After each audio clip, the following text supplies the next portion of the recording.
This is Josh.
Good evening. We're glad that you're here this evening, and I'm Matt Franks. I'm senior pastor here at Castle Rock First United Methodist Church, and we welcome you to this great evening tonight as we share with you a historical connection to one another. Those that are attending my Sunday afternoon class will tell you that I can talk 2 hours about history, and that's not even getting to Methodist history. I have a love and appreciation for history, and I am very grateful for you being here tonight. So will you pray with me? Holy Spirit, we come. We come to be in this space to learn about where we've been, with hopes of sharing light for a future that you are calling us to. And so, Holy Spirit, as we gather here tonight, may we be reminded of your love and grace that's there for us. And may we be reminded that you also love us so much that all you need from us is for us to be here. And so come and be with us. And Lord, I lift up our speakers. I'm thankful for those that have helped provide snacks and those that have been willing to share their talents to make this evening a huge success. And so, Holy Spirit, come and fill our hearts with your peace. And all of God's people said, amen.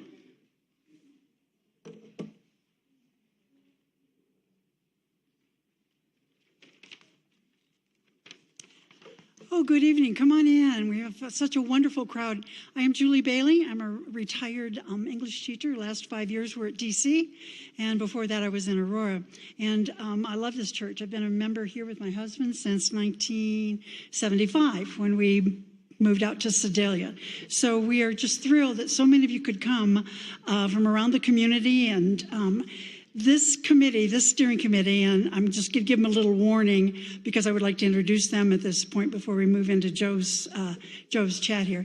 They have been working since last August. We put a team together, and we have planned out the year to celebrate our musicians. We did that at a worship service in January, and we have tonight as our history night. We have a service project coming up in front of King Soopers for Help and Hope coming up in June. And then we have our old-fashioned ice cream social in July, July 7th, right after the 4th.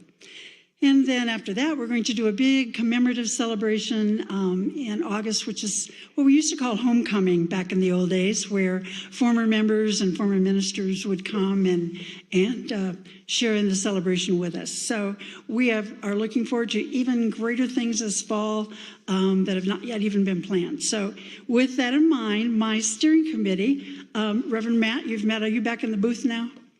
Okay, he's the core person on our team. Lisa Andrews, where are you? Would you just kind of wave or? Hi, okay. Joyce Caramella Morales has done this fantastic job with our t-shirts. If you haven't bought yours yet, they'll be available. Phyllis Toomey, who is spearheading our, there she is over there, our service project.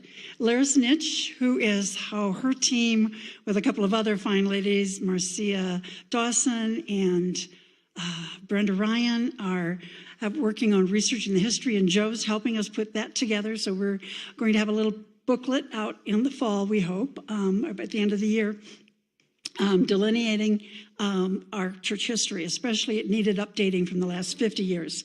So Rosie Andrade, who's helping with the ice cream social, Andrade, okay, right there. And Brenda Ryan, you are right there, okay, thank you. Should have had you stand up. Okay, and Linda Pottinger, who was integral in putting thought into this history night that we really needed it. And I'm so glad the Pottingers have been in our county a long time. And that's our committee and team that we have. So we are thrilled to have so many here tonight for our history night. And I'm going to introduce our first speaker, who some of you know perhaps from the Castle Pines Connection, which is a digital newsletter once a month. And he writes a wonderful column. He also has put those columns into a book titled he'll tell you about it, Five Bright Sunbonnets. Wonderful pictures and narratives, as if you were there writing side by side with Kit Carson and Mr. Oakes and the whole history people here. So a little bit more about Joe. It's right there in your bulletin, but I'll read some of that to you. He's a native of Westchester County, New York. He's been happily ensconced in Colorado with his wife Barb and his family since back in the Red Miller days. Many of us go back to those days. Joe holds a BS from Cornell, and he served 8 years as a captain of artillery and military intelligence. Joe made a second career as an accountant in the pharmaceutical industry and rising to treasurer of public company and later owner of several local businesses. And then his own forensic accounting firm, Consortium 3, in 1987. Joe has an unquenchable thirst for travel and is a confessed serial traveler. Many of us can relate. He is committed to community service at all levels and once held several positions with the Village of Castle Pines. Joe created the now popular Wildcat lore segment and has also stoked travel passion through the travel monocle. Joe and Barb organized and curated a small pioneering museum within the Castle Pines Village Home Association, and they just celebrated their 55th anniversary. So, Joe, we welcome you. We are delighted to learn about how people got here and why they came to this area of Colorado. Thank you.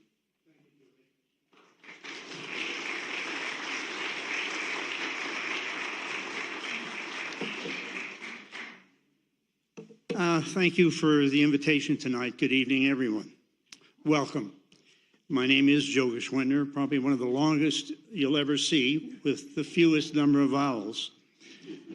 Pastor Matt and our church history committee has asked that I address the early days of Douglas County on this, our church's sesquicentennial, 150th year of our existence.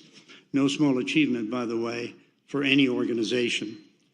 First United has been a key part of the greater Castle Rock success story, molding fiber and contributing to the vitality evident all around us here in 2024. Since I wrote a book on these early times about the gutsy people who sweat and toil fueled our county's growth, my purpose this evening and privilege is to set the stage for our church founding in 1874. Let's start at a logical beginning. After Thomas Jefferson was inaugurated as president in 1801. Back then, our nation was young and gazed westward. Simultaneously, over in Europe, a financially stressed Napoleon had a dilemma. He was anticipating a war with the British, and he needed the funds to prosecute it. Thus it was that our president arranged a timely visit with James Monroe to visit him in Paris. By the way, James Monroe was later to become our 5th president. There he gained an audience with Napoleon and broached our regional growth needs in both Florida and New Orleans. The French emperor had thought this through in advance and under serious financial duress offered far more than Monroe and Jefferson could ever have anticipated. For a mere $15 million paid to France, our United States gained 828,000 square miles of the western, including the entire western Mississippi River Basin. The acquisition doubled the size of our nation and included our Douglas County. That America was on growth steroids was in no small way due to Jefferson's vision. In fact, he often inquired about what was behind the great Rock Mountains in the West. Long interested himself in the diaries of early Western explorers, especially the 1872 Mackenzie expedition, Jefferson commissioned a Corps of Discovery, basically an Army unit which came to form the nucleus of the Lewis and Clark expedition in 1803. By the time the ink had dried on the purchase and the documents, plans had already been made to bring our customs and civilization to the higher plains and foothills of the West. There was one unambiguous directive to these discoverers to be: new regions were to be explored, studied, charted, and then would allow for the subsequent exploration by others who would follow. Our explorers also had to contend with a second component, which was far vaguer: to establish trade with and assert sovereignty over the indigenous tribes. It seems no serious mental capital had been expended on plans by the government in the event of resistance, nor did it appear that there was any productive discussion about the displacement of 225,000 Native Americans whose land would be taken from them. What did the new land offer on the ground? Besides Native American tribes, it was a potpourri of wild and hardened frontiersmen, trappers, mountain men, hardened people who sought buffalo, beaver, and other animals that they thrived on. Pragmatism was everything, staying alive day by day, their goal. Into that rough and tumble world, the more deliberate and sophisticated discoverers would make their entry. As these expeditions moved forward, there were inevitable clashes with the natives. Wizened scouts had ways to placate and avoid the most serious confrontations by trading small manufactured goods or trinkets for beaver pelts, a practical form of a frontier accommodation. But it was never far more than an uneasy truce, as we all know, that prevailed. Some called the frontier breed mountainy men. Others used more dignified terms like scouts and trailblazers. What was indisputable was that when their experience was usefully harnessed, these men were critical instruments in our government's westward expansion, furthering the philosophy of the day that dominated American thinking, which was known as manifest destiny. For purpose-driven men like Lewis and Clark, Zebulon Pike, John Fremont, Major Stephen Long, no members of their party were more valuable than these buckskin rascals to guide their well-financed expeditions. Selecting the very best guide was essential. Wilderness experience was paramount, with good character equally important. I'm going to move up here real quick to point out the Louisiana Purchase. You can see what it represents, essentially the middle core of our country.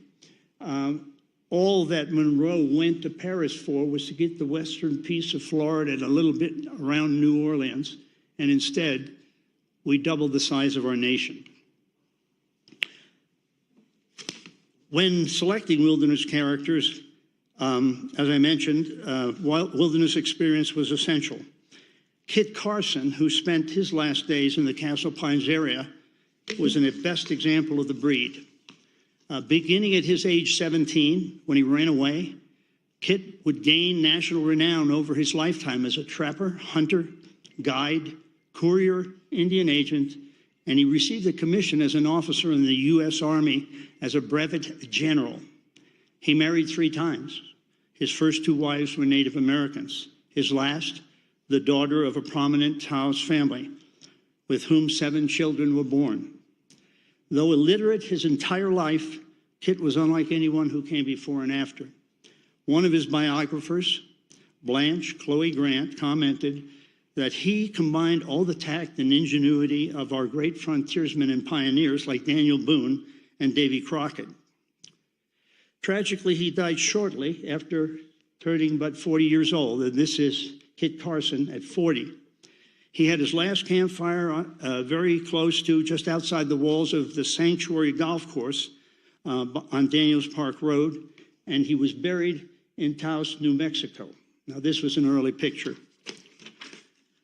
Then there were the gutsy early pioneers, or raconteurs like D.C. Oaks. Most of you have heard of him, a good friend of Kit Carson. In October of 1858, he and wife Olive Martin, who, by the way, was first cousin to Buffalo Bill Cody, arrived in Colorado. D.C. happened across William Green Russell from Georgia, who had had some modest success panning gold from Cherry Creek waters in the Platte. Oaks and 4 partners spent a month confirming that one could earn $3 to $10 a day from floating gold, also known as placer. He and his cohorts also decided that if they promoted the Colorado Territory, it could flourish as San Francisco had 10 years ago. So they published a book entitled The History of Gold Discoveries on the South Platte River. Said to contain no hyperbole, the book stimulated and prepared its future visitors for the journey west with useful tips, like advising that when wood was scarce, burning buffalo dung could keep a man warm. The book also explained Indian culture, at least as far as Oaks knew it, and how to trade with them and ways to avoid trouble, including reactions to early signs of it brewing. The book's advice: if a trade was made and the recipient dissatisfied, one should not dicker and just return what he had given in exchange. Detailed maps were included. He even told his readers how much it would take to provision up for the task, $517.25. The book was intended to be informative. What the authors could not know was that the book would be printed, reprinted, and yet reprinted again, available at almost every outfitter station along the Missouri River. By the spring of '59, early trickles of people turned into rivers of humanity seeking instant riches, new lives, and other opportunities. Many wagons, as you've often seen, had Pikes Peak or Bust painted on their canvas rigging. After a brief return to the east, Oaks came back to the territory with Olive in the summer, a portable sawmill in tow. As it happened, he had a conversation with a cohort of gold seekers, men on their way back who did not know his identity. They'd read his book, gone to Colorado, and failed to find the easy gold. Quite embittered, they blamed all their misery on D.C. Oaks, determined to find and hang him from the highest tree without a jury trial. Adeptly, he remained anonymous, and he moved on quicker yet after the encounter. That's when the epitaphs started, as he was widely reviled. The most famous of them, and I suspect most of you have seen it, here lies D.C. Oaks, who was the starter of this damn hoax. Nearly overnight, Denver town had become a provisioning and jumping off point for gold seekers. All manner of people came, opening the necessary mercantile, blacksmith, dry goods shops, liveries, and accommodations. On the sordid side, this included gambling houses, bars, brothels, all so much a part of Western boom towns. Religion was in great demand among those who worked hard, drank harder, and were in pursuit of great riches, but not necessarily the finest quality found them. Itinerant preachers abounded, and the hucksters were not far behind. It is estimated that 100,000 pioneers came west in the 1859 gold rush, many with a copy of Oaks' book under their arm. How many indeed would strike it rich? For everyone that hit pay dirt, 98 and 100 came up empty. This made for a heap of disappointment for many, anger, and bitterness for others. Though the Platte Valley and headwaters never yielded significant amounts of gold and silver, many of the disgruntled failures would eventually find their way to our plains and foothills. When cornered by his critics, D.C. said, "It was never my intent to become a miner. It was the steam-powered sawmill that would make me successful by providing the lumber I needed by a growing industry." Now, this is a picture I took on Daniels Park Road of the Pretty Woman cabin I don't know how many of you know this, but Daniels Park Road was the first territorial road into Denver. Later, it was changed to Santa Fe. But back in the early 50s, or the late 50s, excuse me, this was a place where people could stay. And right across the road was D.C. Oaks's sawmill. He found his easiest timber troves in Riley Gulch, which is Daniels Park Road. And later, while he moved further south, he at one time employed 35 men. No early legislation was more important to our West than the Homestead Act of 1862. The bill was passed under President Abraham Lincoln's signature after the secession of the Confederate States. The act was a mere 2 pages. For a nominal registration fee, it allowed anyone over age 21 to claim up to 160 acres, including immigrants and former slaves, by 1866. The only requirement to prove the property up. The process began with an application. After 5 years, the homesteader had to prove up the claim, that is, find 3 neighbors who would confirm that the stipulated improvements he or she said they would make had been made. The process was published in local newspapers for all to see. On acceptance by local land offices, paperwork was sent to Washington, D.C., which would later yield a patent, a deed conveying full ownership rights to the applicant. On now to things closer to home. In 1859, Pennsylvania gold hunter John Craig came west, first making camp with Happy Jack Johnson and Charlie Holmes in the area we now know as the Schweiger Ranch near Lone Tree. Several years later, ever restless and seeking greener pastures, he migrated south, occupying land and building a round corral at a county sweet spot, the juncture of East and West Plum Creeks. First, the site was called Round Corral, then Plum. And then when the Denver and Rio Grande came through, Plum Station. And finally, Sedalia. Craig sold his parcel to Jonathan House in 1870, moving south to that place called Castle Rock, seeking greener pastures and opportunities. Castle Rock had earlier received its name as a result of an early gold seeker, David Kellogg, in 1858. 15 years prior, the Fremont expedition had passed through and rather disrespectfully named our rock Pound Cake Rock. We should be quite thankful that Kellogg's notion prevailed. Far-sighted and speculative, Craig purchased blocks of land over a 5-year period, becoming deeply entrenched in the politics of Castle Rock as well. At about the same time, Civil War veteran and Rhode Islander Jeremiah Gould found the area to his fancy and also homesteaded near Craig in 1869. Like Craig, he was a visionary, saw the future. Though farming on a small scale and partner in a freight business with the then governor of Colorado, he too was attracted to land speculation. Late to the party, but with considerable talents and resources, was attorney Philip P. Wilcox. Though having a cattle ranch near Franktown, he was also a banker and dabbled extensively in politics as well. Colorful, and with his finger in most every business deal of substance in the town, he became known as P.P. Wilcox, meaning Pikes Peak. Individual speculation was one thing, but believe it or not, land developers also existed in those times. One, the National Land Development Company, encouraged by railroad expansion, would induce settlers to homestead along future railroad routes. Those instant towns were also practical solutions for warring Native American tribes, as well as loneliness and simple prairie boredom. In 1864, the Southwestern Colony was organized in Tennessee to acquire land in a company town named New Memphis, just southwest of today's Meadows I-25 overpass.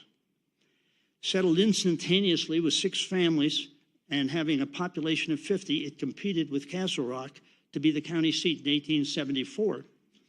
Dirty politics and gossip were rampant, and local newspapers described it as a red-hot, lively town whose principal activities were horse racing, gambling, and drinking 40-rod whiskey. New Memphis founder Thomas Harris took the insults personally, claiming Castle Rock was a mere sand pile in the papers. P.P. Wilcox responded with the whiskey in New Memphis might be good, but the water wasn't. In the end, Castle Rock prevailed virtually overnight. Citizens of New Memphis moved south, completely vacating the town site. Thomas Harris fared better. He became Castle Rock's second mayor in 1882. Had New Memphis survived, its residents would be many of our neighbors today. A piece of New Memphis remains, the City Hotel. Once the place to stay in New Memphis, it was physically relocated to 415 Perry Street in Castle Rock. I think you've all seen it there. It just sits kind of ready to break down. Although unoccupied, it serves as a reminder that politics was then, and as we know now, a pretty nasty business. Castle Rock and surrounds had 5 key occupations, all exponentially facilitated by the grit and determination of 33-year-old General William Palmer, whose railroad came early to the county. Originally a Denver construction manager for the Pacific Railroad, Palmer was convinced of a need for a railroad, a southern route from Denver to Mexico. Others were dissuaded from building further tracks because of the rocky steep grades, tight turns, and narrow rock-ledged canyons. With his business partner, William Bell, in London, they consulted civil engineers, examining rail networks throughout England until a solution was uncovered: the use of narrow gauge and lighter steel rails to minimize construction costs. Standard rails were 4 feet, 8.5 inches wide, narrow gauge a mere 3 feet. By August of 1871, Palmer had already laid track from Denver to the Fountain Colony, today later renamed Colorado Springs. The transportation demand was immediate, as a growing Colorado required telegraph poles, cordwood, shingles, rhyolite, and other building materials, and railroad ties. Men and materials poured into Castle Rock, providing a new and deep labor pool. With the opening of Palmer's line, Castle Rock became a key transshipment point and major employer, with jobs in maintenance, administration, and for freight loaders. The railroad was a godsend to ranchers, quarriers, loggers, and dairymen. This is a picture of the early depot of the Denver and Rio Grande, which has since been moved and has become the headquarters of the Castle Rock Historical Society. Early ranching activity centered on Plum and Cherry Creeks. Texas long and shorthorn mixtures prevailed initially. Plains grasses in the Platte watershed were of great support to local ranchers. As more settlers streamed in, claiming ground that had previously been freely grazed, some ranchers struggled, needing to find new sources of pasture. Barbed wire soon appeared, as did ownership claims limiting free-range grazing. The blizzards of the 80s took their toll by covering sustaining prairie grasses with impenetrable snow and killing cold. In the years that followed, many ranchers responded with agricultural efforts to grow feed grass. To do this required further expansion of their land holdings. By 1890, the county had 40,000 head of cattle. Cattlemen solved their feeding problems and dilemmas by securing grazing rights on national forest acreage and also land acquired from failed sheep herders. Beyond creek beds, dryland farming techniques worked for early, well-positioned settlers. For long-term prosperity, however, water storage, drainage, and distribution systems were required. Ditches were merely Band-Aids, as streams were intermittent and unreliable, especially by midsummer. 2 major projects, the Highline Canal and the Castlewood Canyon Dam on Cherry Creek in 1890, were the early answers for the county. Some farmers chose to specialize in dairy farming, creameries, and the grains and silage necessary to support their cows. By 1870, dairying was the county's largest industry. D.R. Williams of Williamsville was an early pioneer, as were John Welty and C.B. Frink of Larkspur. 8 dairies operated in Douglas County at the century's turn. and the annual Douglas County butter production exceeded 750,000 pounds. An event took place, and by the way, this is an early schedule of the Denver and Rio Grande Railroad, 1876, I think it says. An event took place some 37 million years ago. I can't remember back that far, but it defined Castle Rock for the world. A massive volcanic eruption near Mount Princeton hurled molten rock airborne. Much of it settled out in our area. Known as Wall Mountain Tuff, that's our castolite rhyolite today, lava deposits average 20 feet in depth. That portion of tuff, not eroded over time, became the tops of the many picturesque buttes in Douglas County. Along with timber, the rhyolite family of rock became a significant part of the early economy. The concentrated tuff and ease with which it could be cut and crafted led eventually to commercial quarrying by Silas Madge in Crystal Valley. He was an early businessman who visualized the commercial opportunity in 1872. Using local Swedish quarrymen, work was done manually. A little ahead of myself. Hand drills created a hole in the rock, which was filled with blasting powder and then ignited. Other masons then squared off the rock as best they could, and after hauling it to the nearest railroad siding, used a derrick to load it on the flat cars. Madge's venture prospered, and due to its growing volume, William Palmer's Denver and Rio Grande Railroad built a spur to the Madge Quarry. This is the town of Douglas. This is the town of Crystal Valley. This is the area of Crystal Valley. A decade later, John Pleasant O'Brien secured land on Sellers Creek from General William Palmer, just southeast of Madge, and began exploiting even larger deposits of rhyolite. By 1882, the O'Brien Quarry had its own loadout siding on Palmer's Railroad, and between the two neighboring quarries, some 40 rail cars were loaded out daily and transported to large Midwest cities. In the Happy Canyon Round Top area, William Brown saw the same possibilities and acquired the Plateau Quarry, which is the butte east of I-25 at the Castle Rock Parkway. Its quarried stone was carted from the butte by horse-drawn wagons to a Denver and Rio Grande spur on Haskins Gulch in today's Castle Pines, named Plateau Station. I'm not sure it was on the schedule. I thought it was. Later yet to the rhyolite business was a man who became quite famous, and I might add wealthy, in the town. His name was Gus Nelson. Okay, I've gotten too far here. Whoops. Help. Where's my technician? I want to go about 6.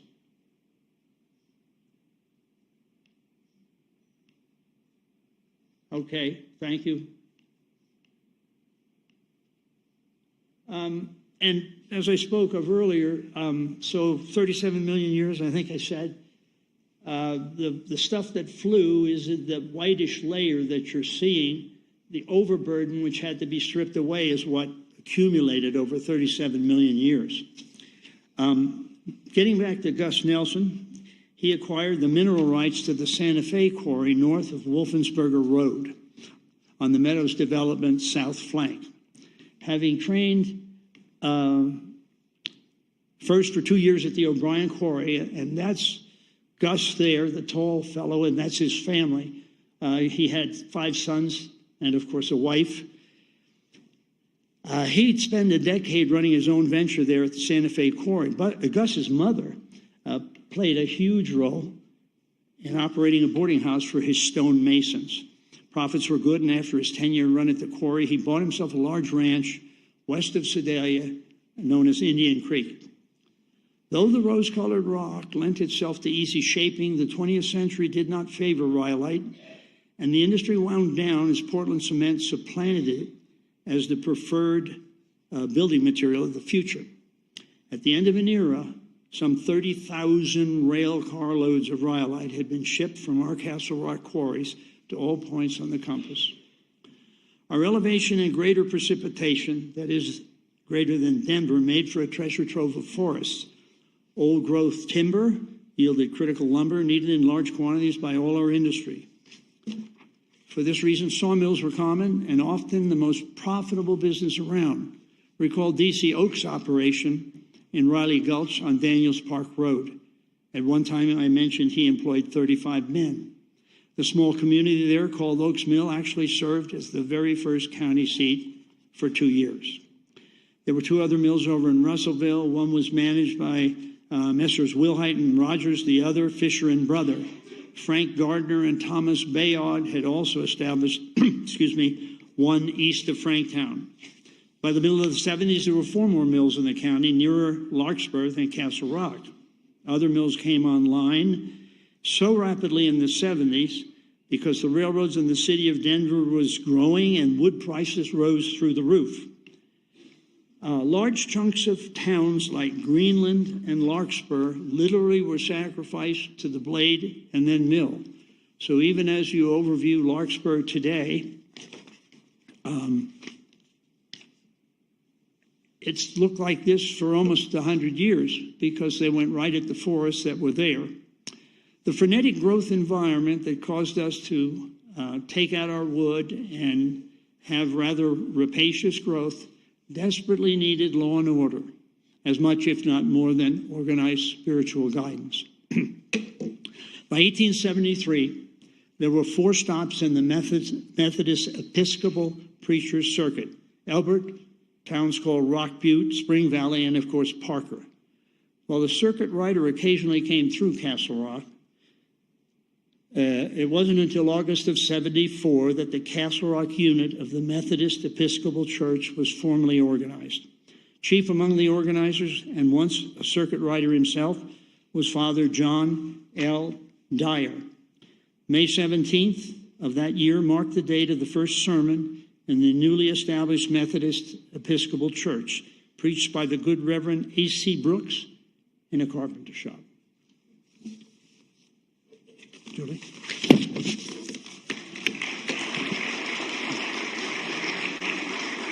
Thank you.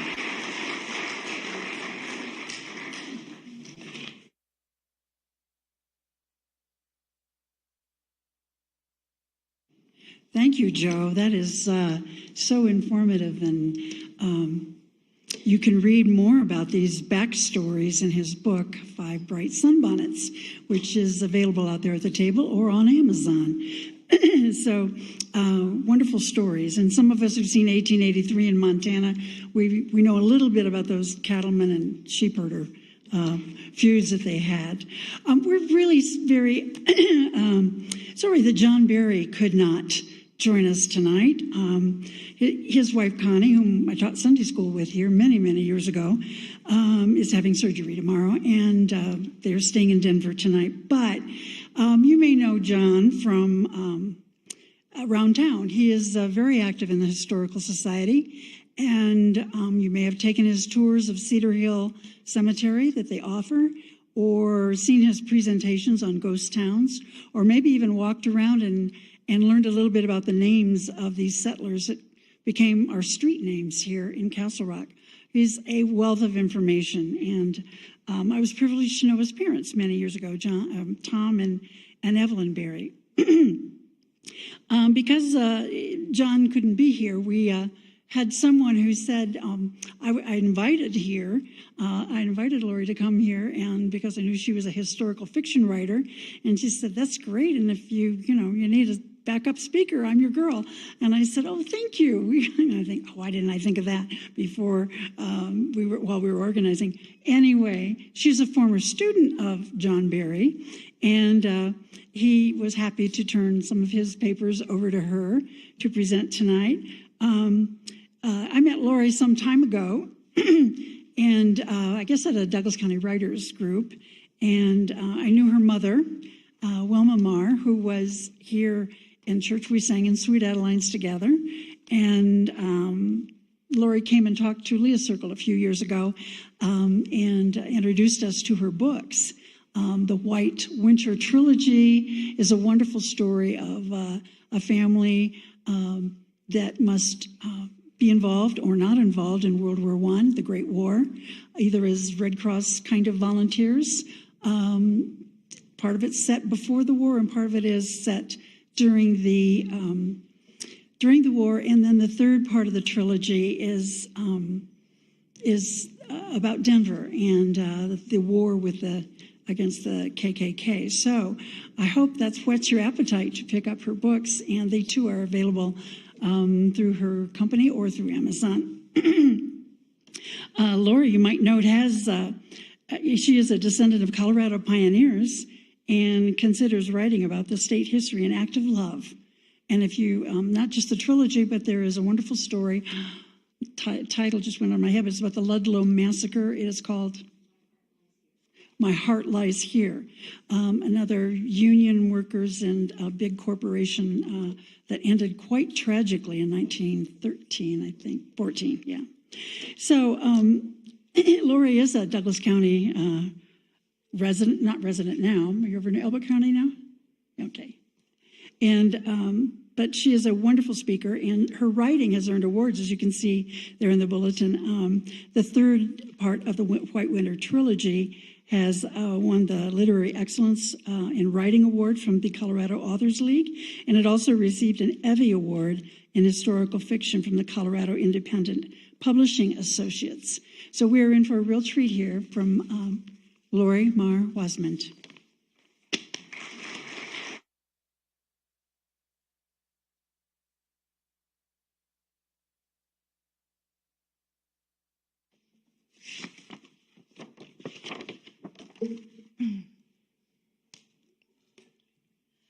Well, thank you to Julie and to Reverend Matt and to all of the committee for asking me here tonight. I actually got the call when I was in Bermuda, so I haven't had a whole lot of time to prepare, but I'm so pleased to be here.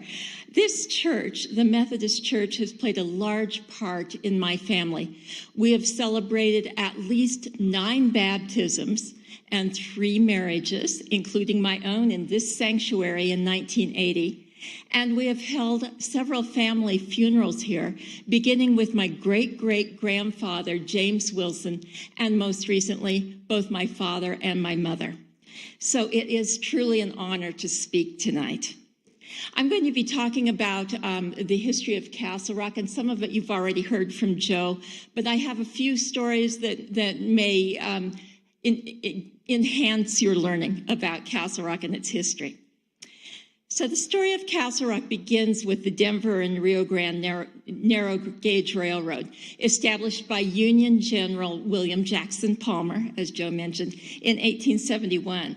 Palmer planned to build a railroad from Denver to Mexico. He named his first tiny engine Montezuma. The cars pulled by the Montezuma were so light that they often blew off the tracks between Castle Rock and Monument Hill. So Palmer came up with the idea of dividing the train cars into 2 compartments. In the first compartment, he would put 2 seats down one side and 1 seat down the other side. In the second compartment of the same car, he would reverse the order.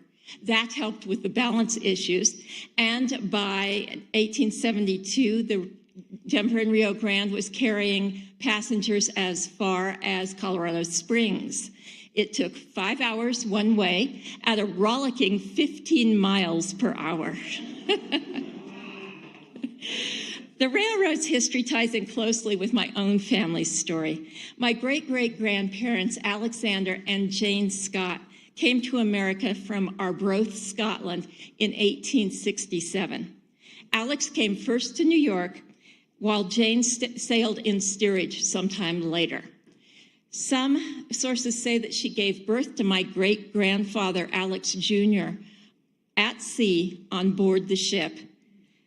Family lore has it that he was 2 weeks old when she left Scotland, but Ancestry.com and the ship's manifest shows that he was about 8 months old. Whichever it was, she was one brave woman. The Scotts soon left New York, and in 1868, a daughter was born to them in the 6th Ward of Chicago. Alex was a machinist or a millwright, as was another Scotsman living in the 6th Ward, George McMurdo. I suspect that the two men met at work and introduced their wives and children to one another. For in 1872, 1 year after the Great Fire of Chicago devastated that city, the Scott and McMurdo families moved to Colorado. By the way, John Barry, who was supposed to be the speaker tonight, is a direct descendant of George McMurdo. Alex and George took jobs as engine builders with the Denver and Rio Grande. The families lived together in a house on Lafayette Street and 15th Street in Denver. 15th Street is now Colfax. But there was plenty of land to be had in Colorado after the Homestead Acts of 1862. And in 1873, George McMurdo and his son David walked from Denver to stake a claim in what is now Castle Oaks or Terrain. Not to be left behind, in 1874, Alex and Jane Scott staked their claim for 160 acres 5 miles northeast of Castle Rock along what is now Crowfoot Valley Road. The two properties had a corner in common.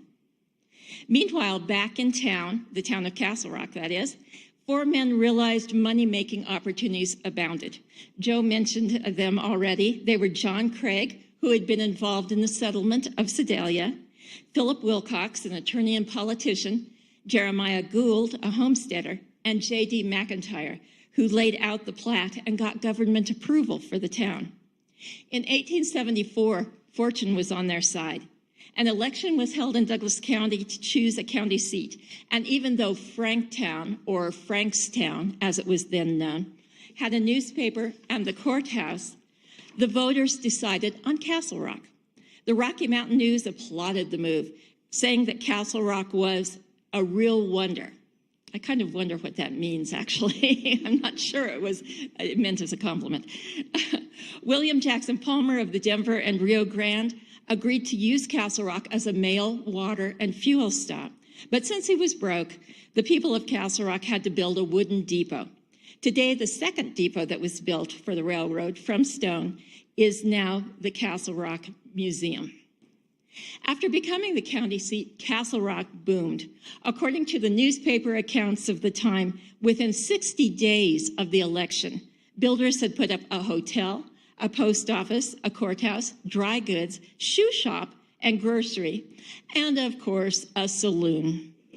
The Methodist Church also started in 1874, although it was still handled by circuit riders, including, as my great-grand-aunt Anna described him, good old Father Dyer. To raise money for public improvements, Craig and Gould auctioned off 200 lots for homes. It said that you could not walk through the town for the piles of lumber and brick and the business of construction. The town fathers were quite proud of their achievements, vowing to float the starry from the top of Castle Rock on the 4th of July. At the ranch, my great-great-grandparents built a 2-story house in 1875. The basement walls were lined with rhyolite, the volcanic rock found in Castle Rock's quarries. From the 1870s until the early 20th century, when my grandfather and his brother managed one of the 5 quarries near town, millions of tons of rhyolite were shipped from Castle Rock's quarries.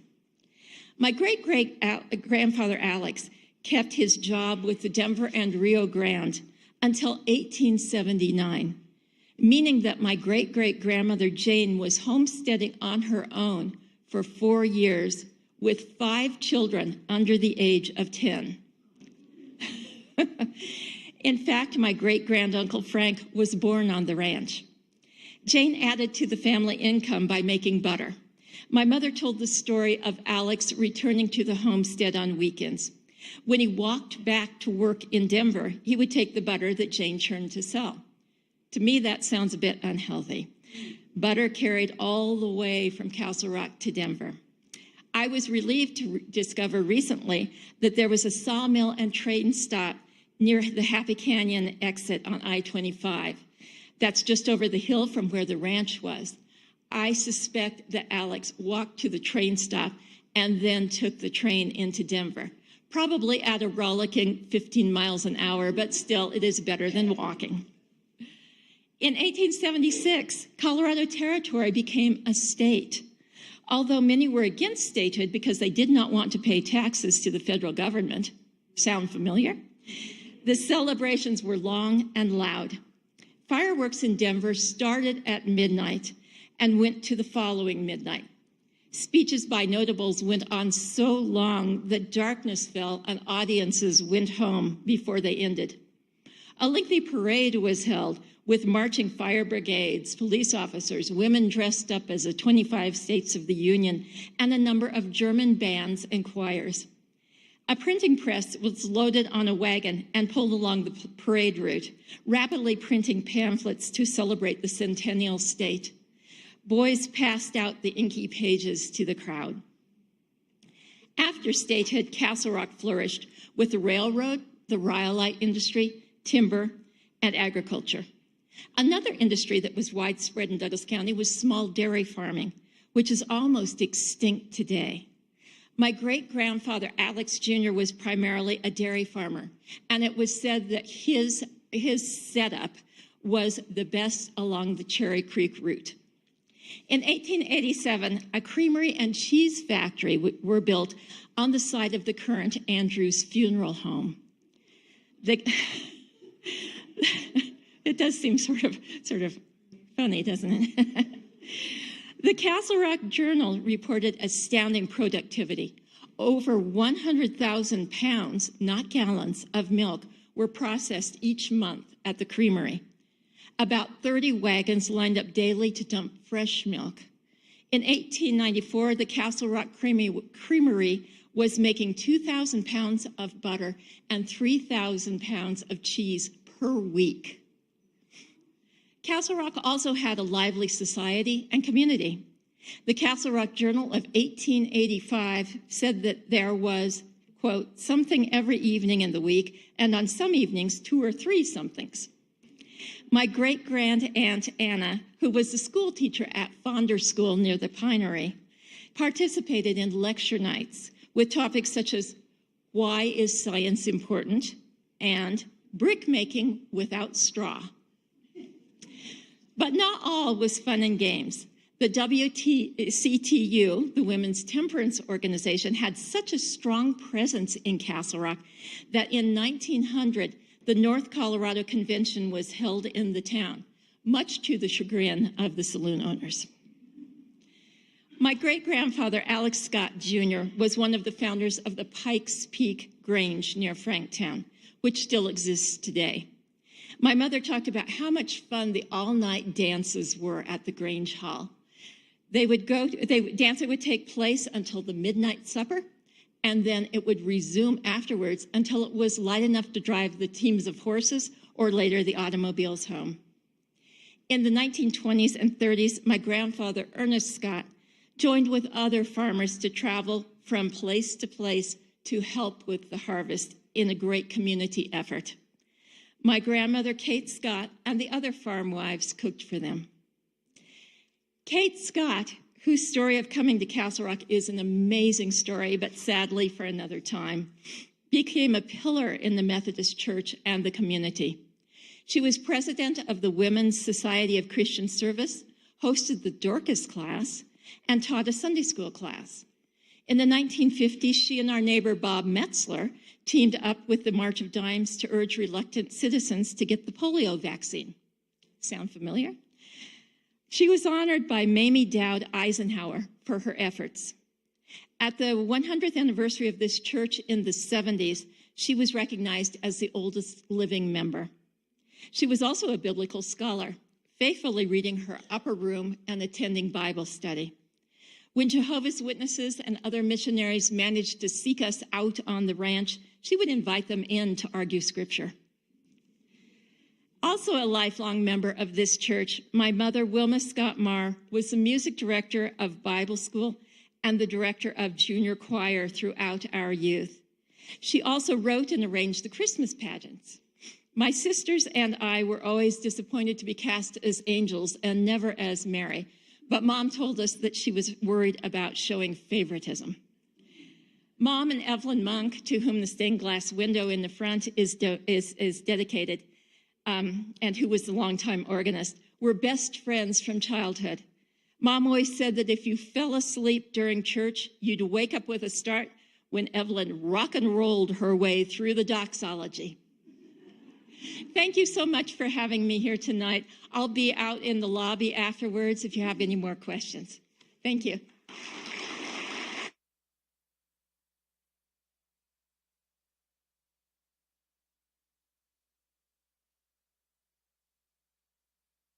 Thank you, Lori. That was wonderful. Our last speaker tonight is a good friend of mine and a member of this church, and I've known her since I arrived here. And many of you know Laris. Laris has worked in the community in the title business, and you can read about her here. She was born in Nebraska, and small town, small church, small elementary school, and a small high school. She went on to Doane College. She married and spent her Navy wife years in California before moving to Castle Rock in 1964. She is the mother of, was that two? Yeah. Mother of three, grandmother of four, and now her first great-grandchild. She's retired from a 40-year career in the title industry, researching titles for land in Douglas and Elbert counties. Laris has always loved history and has read many books about local history. Her history team has spent countless hours putting together a written history or of facts and details and stories, updating the history that we have on hand was the first 100 years. But we have 50 years to fill the gap on that history. And I can't think of anything else to say, but Laris is just one very special person. I'm privileged to know her. Laris?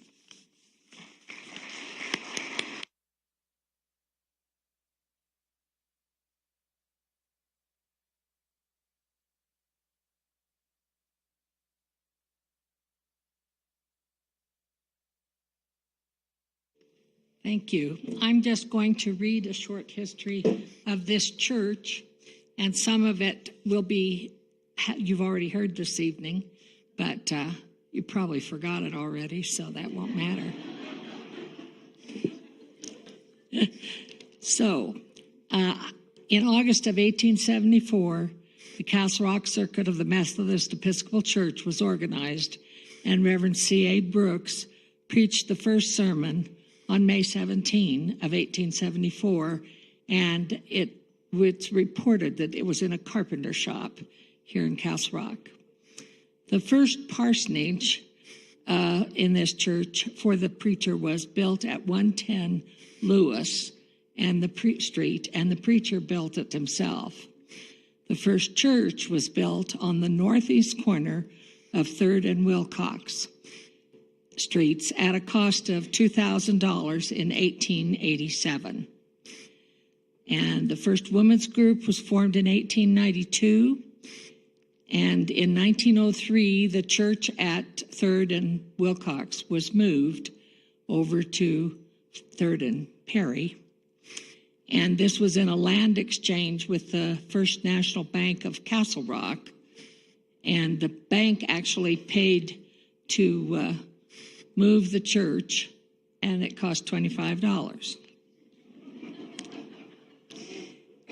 And that church was later, soon after that, plans were drawn up for a new parsonage, which is presently the parsonage sitting next to the west of the church at 3rd, what was our church at 3rd and Perry. However, that wasn't, the church wasn't there then. Anyway, Jacob Rader was the first one to live in the new parsonage, and that was in 1904 and 1905. And then the basement was dug for a new church building in the year 1921-22, and it remained a basement church for 25 years, and this is at 3rd and Perry.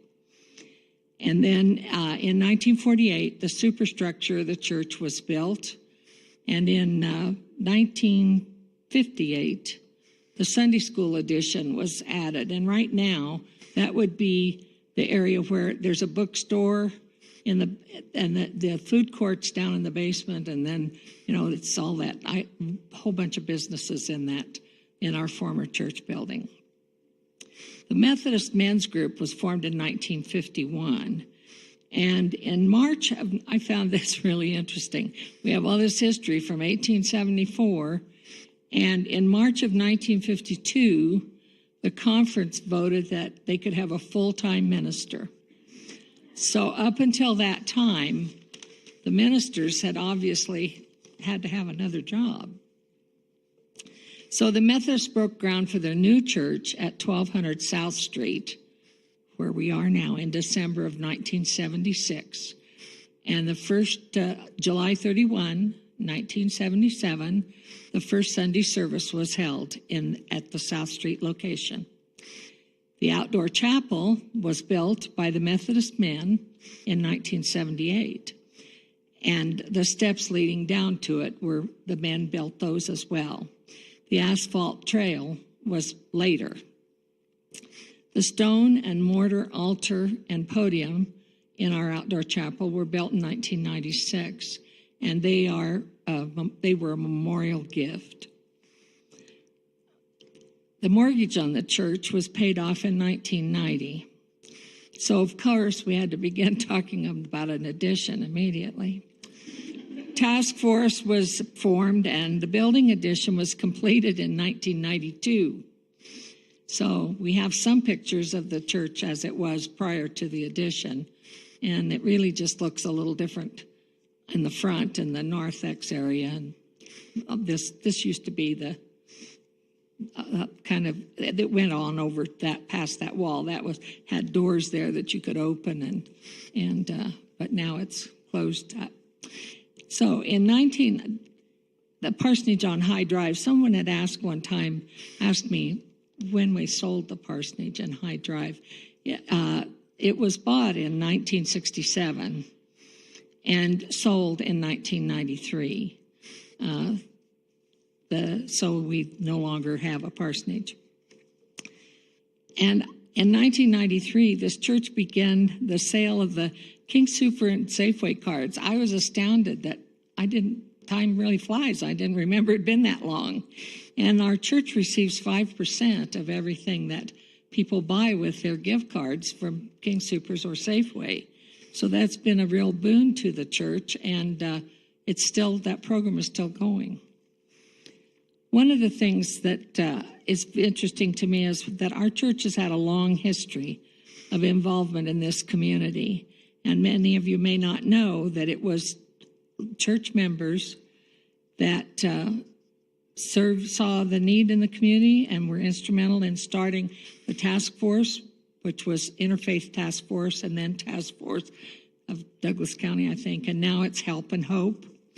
Also, the Castle Rock Senior Center and the Women's Crisis Center. And the original boards of these things were primarily all Methodist members. And so we've had a very important part in missions in the community, all both local, regional, and global. We've had an active team who worked for Habitat for Humanity projects in Tucson, Prescott, and Flagstaff, Arizona, Alamosa, Denver, Loveland, and Holly, Colorado, Cody, Wyoming, Mississippi, and Los Lunas, New Mexico. And the missions team has hosted many Redbird craft fairs from the Redbird Mission in Kentucky. We've hosted missionaries from various parts of the world. We've monetarily supported a large number of worthy groups. And our Christmas giving tree that we do each year provides gifts and food cards for family members of Southridge Elementary families. And we also do gifts for the nursing home residents. We've raised money for Heifer International several times, and we hold 3 food drives each year for Help and Hope. And the youth of our church have served each year on mission trips to various ways, and they are getting ready to go on a mission trip this year to Puerto Rico. I knew it was one of those places where it's warm. And one of the things that the church, it's been a real success in our church that we have raised money for, is our time and talent auction. And the very first one, and I failed to write down what year that was, but we raised $2,300 at our time and talent auction, the very first one held. And the one in 2023 raised just over $17,000. And it's a lot of fun, and people donate either time or their talent. Maybe they'll rake your yard or wash your windows or bake a bread a month for you, or just any number of wonderful things that happen. And it's very well supported by the church. The past 50 years have brought tremendous change to the Castle Rock community and to our church. The population has increased greatly, and we have amenities like a city rather than a small farm and town and ranch community. But our church continues to be a welcoming place to learn, to serve, and be enriched by the love of Jesus Christ.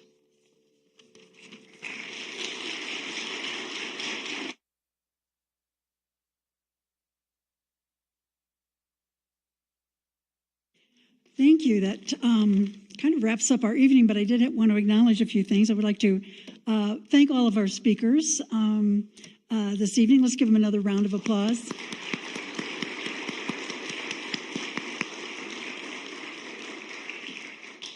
I hope you've been inspired to go over to the library and visit the room over there where you can just immerse yourself in Douglas County history, or stop by the museum, or purchase a book, or take one out of the library and learn a little bit more about this beautiful community that we live in. I also want to issue an invitation at this time. We have more cookies out there, I hope. I didn't check last, but we have more cookies, brownies, and coffee or iced tea if you would like. So linger a little while, have something yummy to eat. Browse. We have at the back on the kiosk, we have some pictures from our 100th year celebration. You may recognize, Linda, you may recognize some of the little ones there. I couldn't identify too many because it happened the year before we came, but I recognize, of course, Reverend Link, who was here at the time. And it must have been quite a party. Must have been quite a party that year. So I invite you to browse through the scrapbooks at the back table, the kiosk. There's more out in the narthex there. And I would also invite you, as I said, to partake of a little more food. And of course, we invite you any Sunday morning. We meet in the winter until Labor Day, until Memorial Day. Our church services are at 9 o'clock and 10:45. We have a contemporary modern service early, and then later on at 10:45 we have our more traditional service. In the summer that switches, and we get to go down to the outdoor chapel at 8:30 in the morning, and they do our traditional out there, and it's just beautiful. Some of you have probably been hiking along that trail just south of us, and it is a wonderful. You can hear the birds sing and sometimes spot a bobcat in the tree or a plane flying overhead, but it's just a wonderful summer experience that we do from Memorial Day to Labor Day. And anyway, we invite you to do that, and we've got a little QR code if you want to find out a little bit more about us, and you know how to do QR codes, or just Google us sometime to find out a little bit more information. We are a busy church, and we have a lot of love for this community. So we thank you for coming tonight, and we hope you all have a safe journey home, and come back and see us sometime. Okay? Thank you.